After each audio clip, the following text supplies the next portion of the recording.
I guess if I was going to entitle this sermon, I guess I would call it, I Need You to Breathe.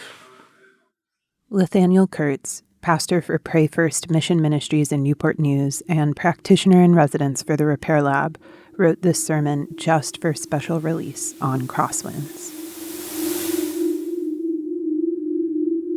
And suddenly there came a sound from heaven as a mighty rushing wind, and it filled all the house where they were sitting.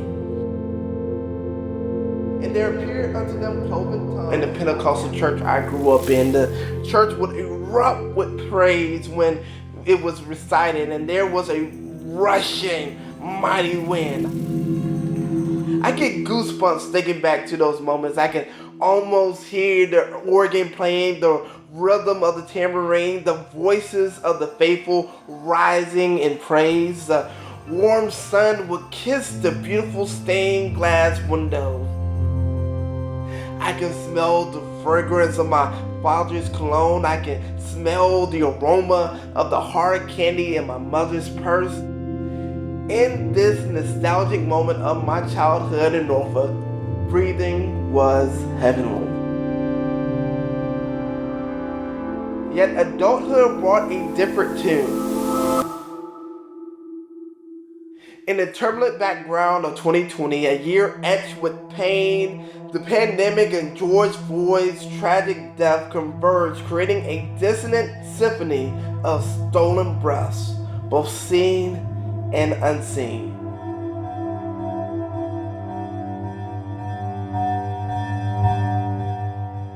Now let's turn our attention to the environmental injustices that we face today, particularly the insidious presence of coal dust in the predominantly black neighborhoods of Norfolk and Newport News. I truly believe the divine advocate is standing with us in the fight for clean air. It's the wisdom of the Spirit that guides us like a North Star in the midnight sky, leading us towards justice. The Spirit's power is like a drumbeat reverberating through the collective heartbeat of our community.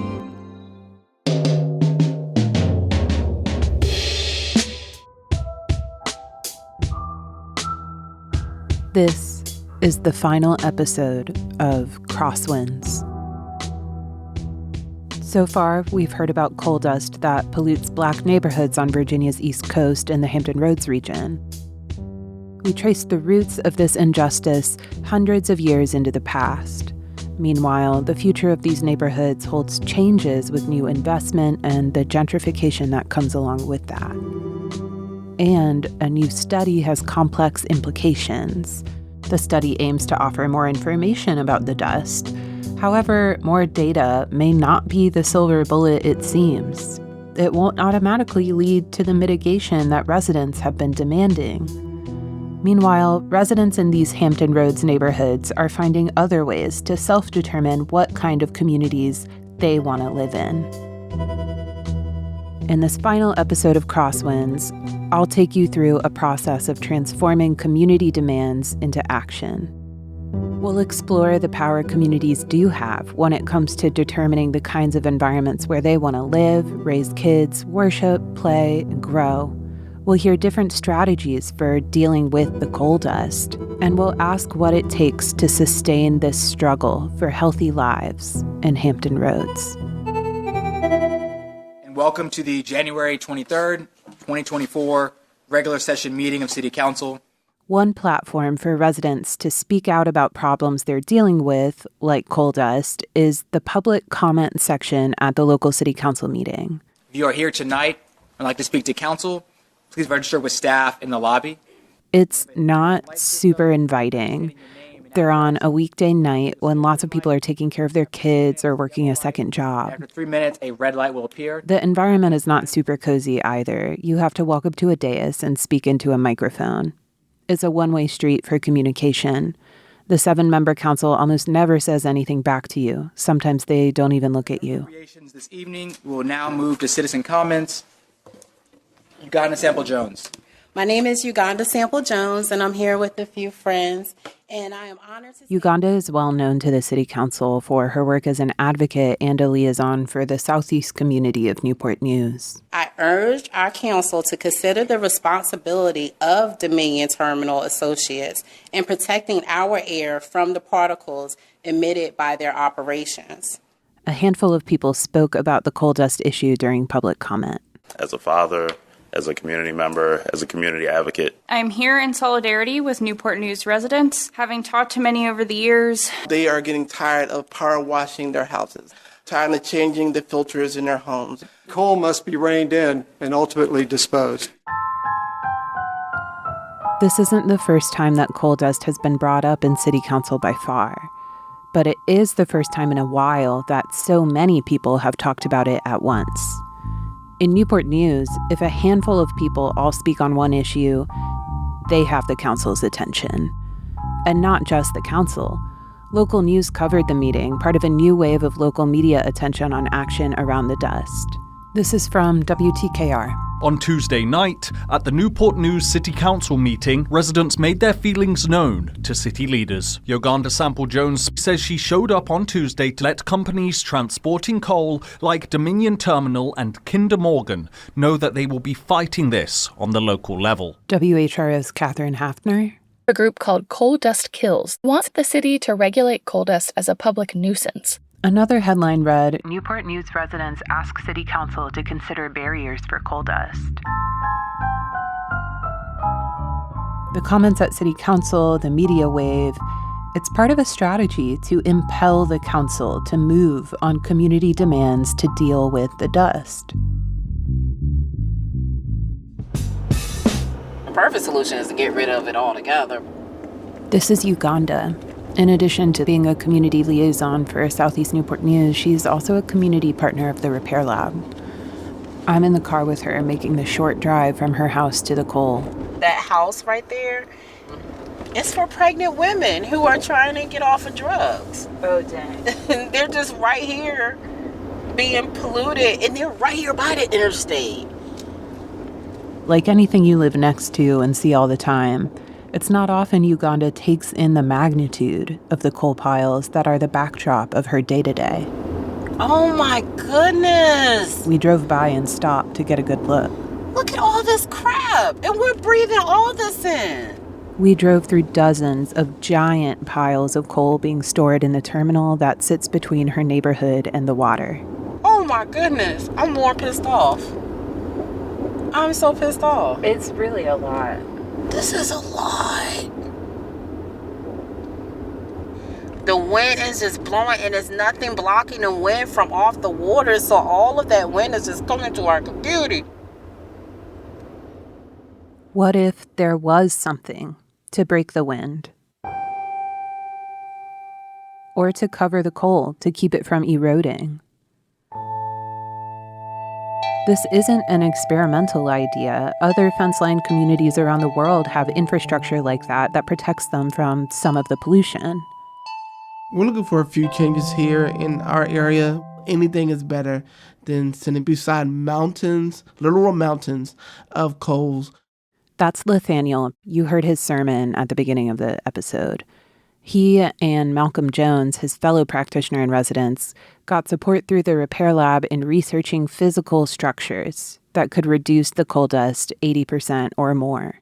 Malcolm, Nathaniel, and Uganda worked together to host this community meeting where they presented ideas about solutions to residents to get some feedback. So the first things first, let's talk about the problem. In your hands, you have a flyer. The first flyer is what we're going to... The meeting took place on January 27th, just 3 days after that city council meeting made local news. So the issue was top of mind in the community. We're in Southeast Newport News, in the community room at the neighborhood grocery. About 20 people have filled up the room. The mayor's here, and 2 city council people. There's also a handful of Norfolk residents who made the drive to show support. It's nobody's first rodeo. Most of the folks here have been to some community meeting about coal dust in the past 10 years. There have been many, by different groups at different times, but this time there's something new on the table. We talked about the problems, and now we're going to talk about the solutions. And this is based on the research that we've done with the University of Virginia in collaboration with all the community partners that we work with, talking about either a dome or a wind fence. Now, a dome will enclose the coal into an area. A wind fence will stop the wind from blowing it into our communities. Nathaniel hands out a flyer that has a picture of a dome on it, next to a picture of a wind fence. The dome is like a gigantic hard hat for the coal piles. The wind fence is like a gigantic mesh net. Both of them protect the coal piles from the wind. And so those are two different options, and those two options will produce at least a 70 to 80% decrease in coal dust being blown into our communities. These technologies both started being used in the 2010s. They've been implemented in hundreds of places around the world. This is just the beginning of a stronger conversation. We're going to bring the information, and now we can better work and collaborate to get to those solutions. The point of the community meeting was to connect with people living in Southeast Newport News who are dealing with the coal dust to get their ideas on these proposed solutions. It's a much more collaborative environment than a city council meeting. Gatherings like these are where power gets built to work towards community demands, in this case, less coal dust. The strategy that Malcolm and Nathaniel were putting out there with Uganda's help is for a city ordinance that would regulate the coal dust as a nuisance, requiring the dirty, polluting coal terminals to pay for a dome or a wind fence. What we're trying to do with an ordinance is set the stage so that there is something calling this dust, a nuisance or a problem. Malcolm Jones. Since this strategy requires the cooperation of a majority of city council, it was really encouraging to people that 3 of the 7 city council people, including the mayor, showed up to the meeting. This is Tina Vick, one of the city council reps for the Southeast community. We're best doing what we're doing now and doing what we can to work, as they mentioned, getting the dome or getting that, the fence to be able to try to control it. I'm the mayor of Newport News, Phil Jones, obviously. Should it be covered, right? And if it's covered, what is the cost? And then it's who's paying for it, right? Who's paying for it? The idea is that the ordinance requires the terminal to pay for it. So we really want to put the onus back on the businesses that are making millions and millions of dollars off of it. If you're making billions of dollars off of it, long-term project of creating a dome or wind fence shouldn't be a problem for $1 billion company. Is there a possibility, or has there been conversations with Dominion to talk about maybe putting some money forward to help with this as far as their responsibilities in the community? Yeah, so I think that's my job, right? I think I talk to the CEOs all the time. Mayor Jones said he feels like an ordinance isn't his preferred tactic because it's hard for the city to enforce and potentially damages his relationship with the coal terminal CEOs. With the new developments in this area of the city, it's really important to Mayor Jones and the council that the city shows that they're friendly to businesses. If the resolution is like, we're going to hold coal accountable, then I think that would hurt me talking to the CEO and saying, like, can you come in for 2 months? Like, that's not going to move them. Yeah.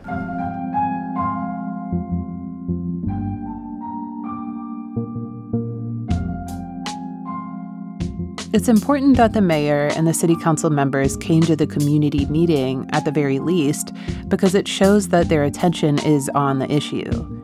But they might not end up feeling happy with the solutions that the community proposes.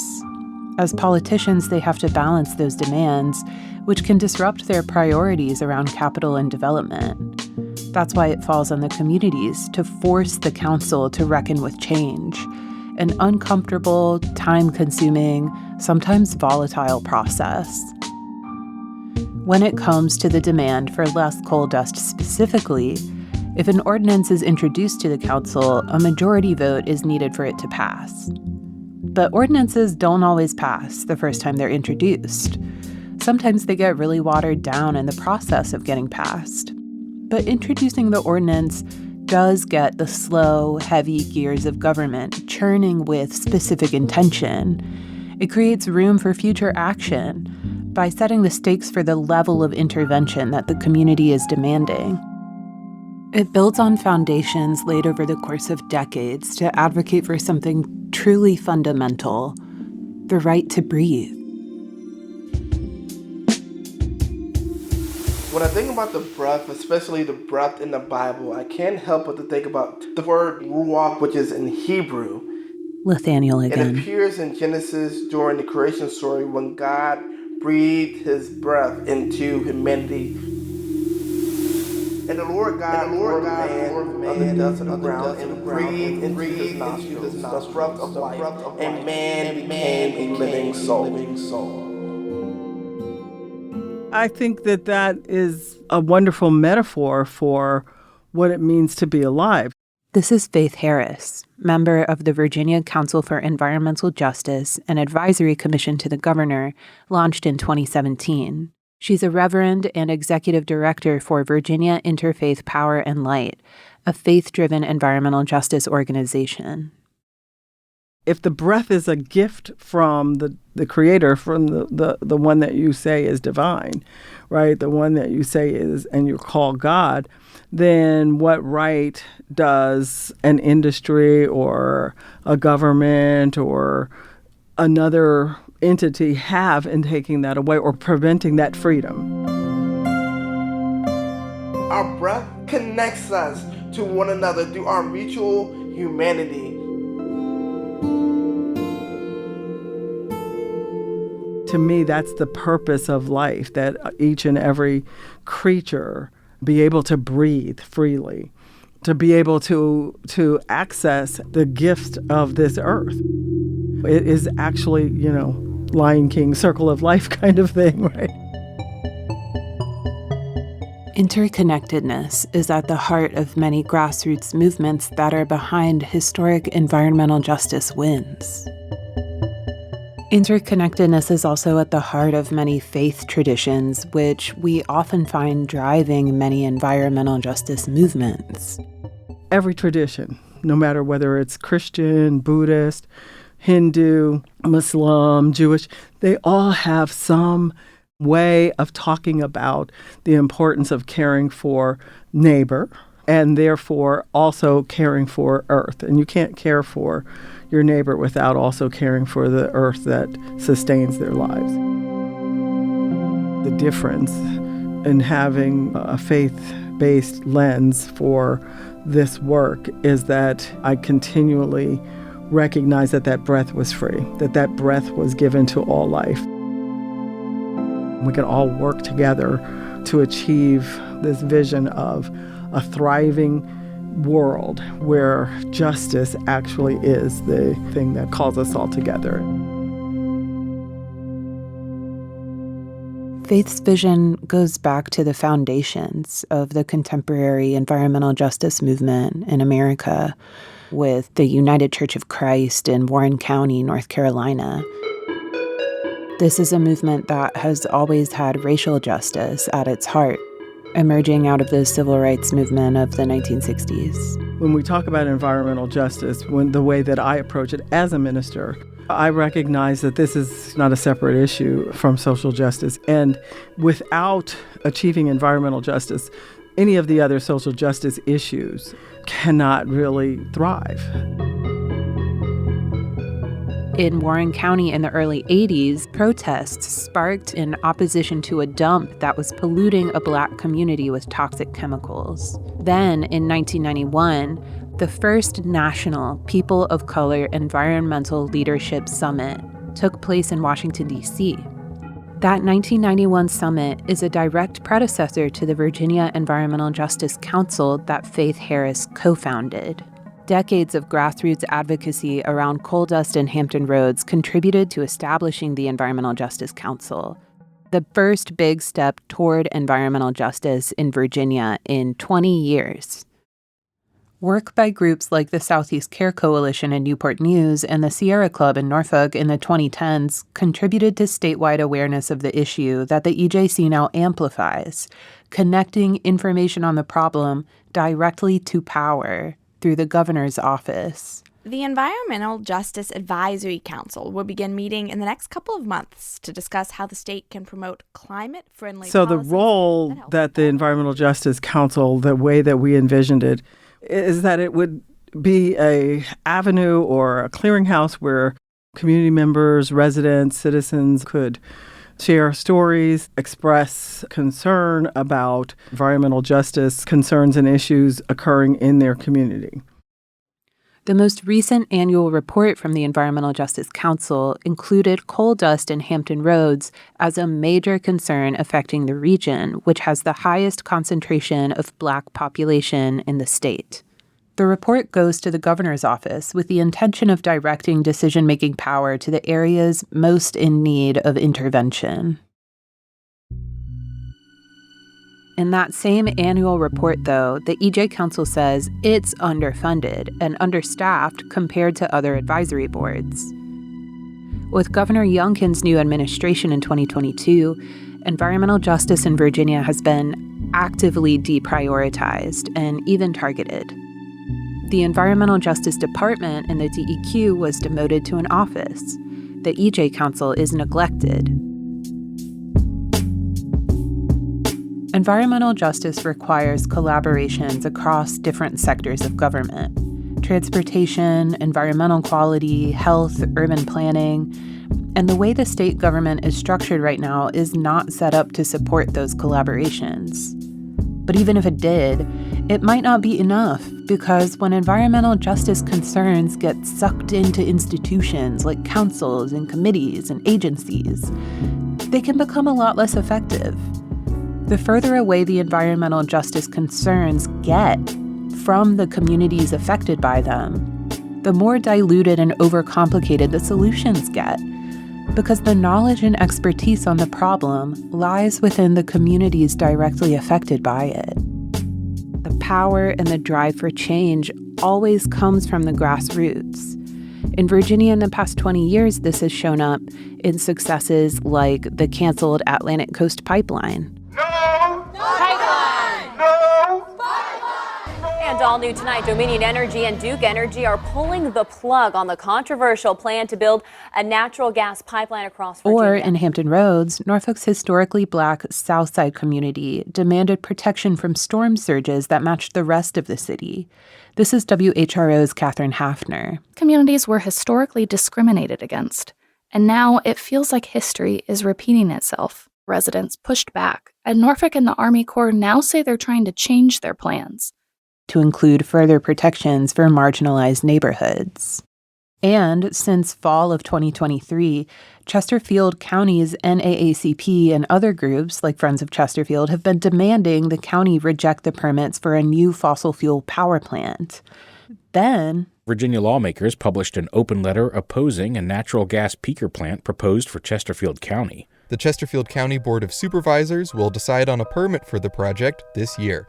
Patrick Larson, VPM News. The resistance to this fossil fuel project is still growing. These successes all share a genuine interconnectedness of people and organizations working together on the ground for the benefit of everyone involved.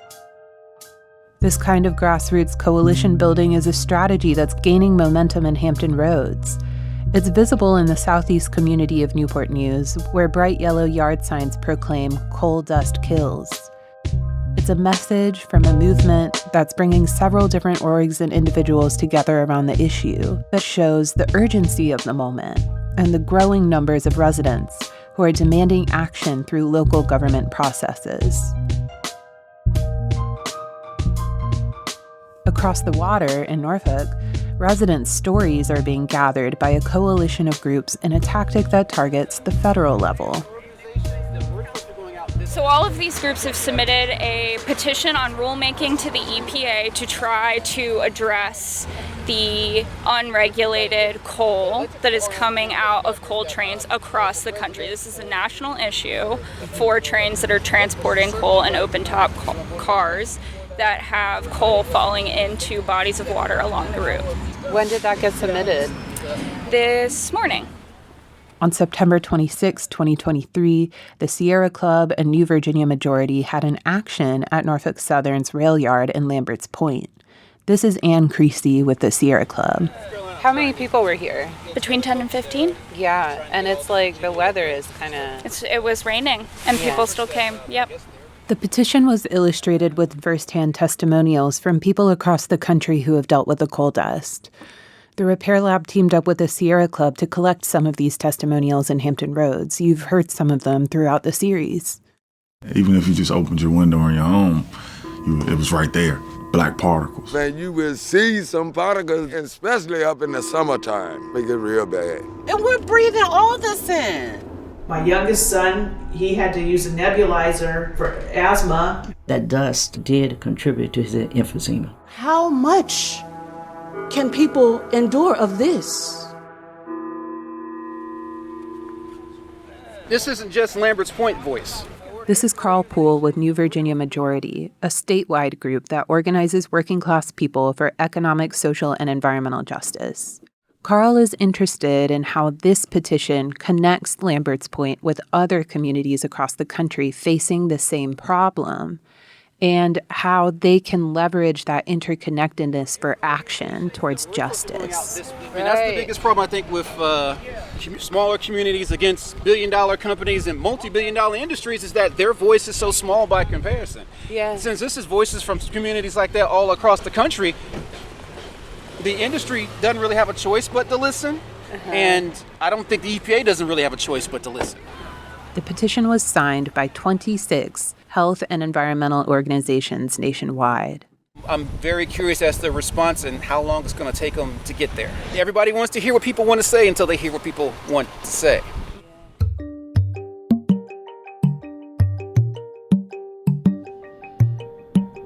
I think residents truly do have a lot more power than they believe.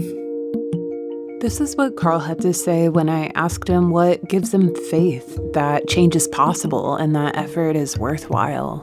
Well, more people are becoming aware. More people thinking along the lines of, all right, maybe we can deal with this bigger problem. More people willing, despite whether they think it's going to help or not, still realizing that the fight is worth it. That kind of engagement is a positive feedback loop. It makes more room for more residents to participate in decisions based on what the community demands. If the EPA petition goes through, the regulation would reduce coal dust not just in Hampton Roads, but in any area affected by coal transportation by rail. That includes some of the places we visited earlier in the season, like Eunice, West Virginia, where Junior Walk lives next to a coal mine, or Curtis Bay, Baltimore, where coal dust exploded in a silo. On the other hand, if the ordinance goes through in Newport News and results in a built solution to reduce coal dust, it creates a decision-making path that can be replicated in Norfolk and other cities affected by dust from coal export. The work now is to nurture that faith in collective power, keep the flame glowing, and shelter it from the winds of doubt, because it will take a sustained effort to push initiatives like these through a legislative process. I have to look at it like the system was never meant for us. Uganda again. So how can we expect to fix a system that was never meant for us? So how can we get the knowledge ourselves and then drive the politicians?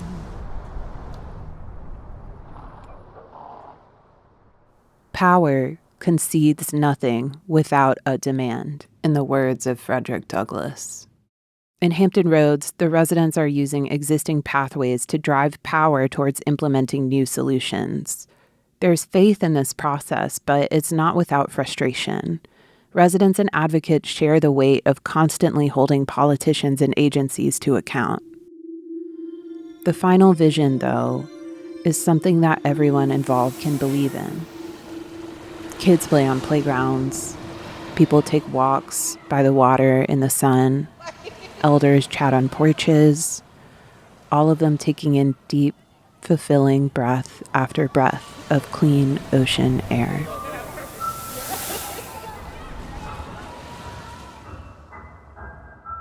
This isn't a fast process. The road to justice is long and winding. We have each other. We have our creativity and ingenuity. And when it gets overwhelming, do me a favor. Take a deep breath right now. Now this breath is a deep breath that will breathe advocacy into your life. Now take another deep breath.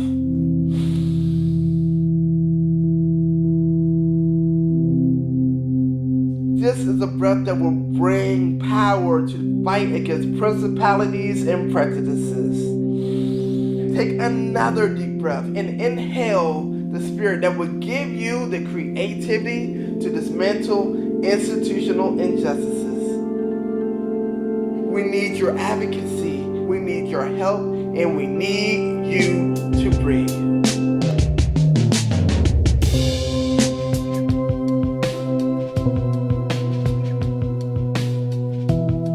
Crosswinds is a project of the Repair Lab funded by the University of Virginia's Karsh Institute of Democracy. This episode was written, produced, and edited by me, Adrienne Wood, editing by Oluwakemi Aladusui of Rough Cut Collective, scoring by Torin Perquette and me. We're still collecting coal dust testimonies. Send us your story at coaldustkills.com or on Instagram at coaldustkills or Twitter at The Repair Lab. Transcripts for this and all episodes are available at coaldustkills.com.